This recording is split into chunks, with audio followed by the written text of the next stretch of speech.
സുഹൃത്തേട്ടാ, ആ ഈ ഇടവഴിയിലെ പുൽനാമ്പുകളും പുൽച്ചെടികളും സുഹൃത്തേട്ടനെ നോക്കി ചിരിക്കുന്ന പോലെ സുഹൃത്തേട്ടന് തോന്നുന്നുണ്ടോ? ചിരിക്കേ പുൽനാമ്പ് എനക്കെന്താ ഇപ്പൊ ഇത്ര ഇതാ നോക്കൂ, ആ ആ വൃക്ഷത്തിലെ കുഞ്ഞു കുഞ്ഞു പൂക്കള് ഇങ്ങനെ കൊഴിഞ്ഞു വീഴുന്ന കാണാൻ എന്ത് രസമല്ലേ? വലിയ രസമില്ല. ഇത് കാണുമ്പോ ആകാശത്തുനിന്ന് ദേവന്മാര് നമുക്ക് വേണ്ടി പുഷ്പവൃഷ്ടി നടത്തുന്ന പോലെ സുഹൃത്തേട്ടന് തോന്നുന്നുണ്ടോ?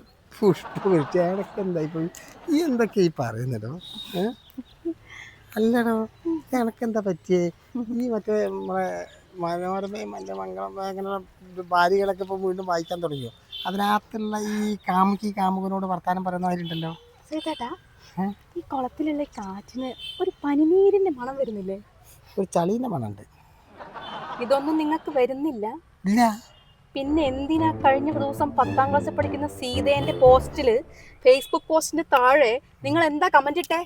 നിങ്ങൾക്ക് ഈ ഇടവഴിയിലൂടെ പോകുമ്പോ പനിനീരിന്റെ മണമാണെന്നും പുൽനാമ്പുകൾ നോക്കി ചിരിക്കുന്നുണ്ടെന്നും എന്തൊക്കെ ഡയലോഗായിരുന്നു. എന്റെ കൂടെ വരുമ്പോ നിങ്ങൾക്ക് എന്താ ഈ മണം വരാത്തത്? പുൽനാമ്പ് നോക്കി ചിരിക്കുന്നില്ലേ? പുഷ്പവൃഷ്ടി വരുന്നില്ലേ? ഇതിനൊരു തീരുമാനം ഉണ്ടാക്കിയിട്ട് മതി. ഇവിടെ നിന്ന് പുൽനാമ്പിന് ചിരിയും വരണം, പൂവിന് മണവും പുഷ്പവൃഷ്ടിയും എല്ലാം വരണം. ഇക്കാര്യത്തിൽ ഒരു തീരുമാനമായിട്ട് വീട്ടിലേക്ക് വന്നാൽ മതി. മനഃപൂർവ്വം ഞാൻ ഈ ഇടവഴി കൂടെ നടത്തിച്ചത്. അല്ല വീണ,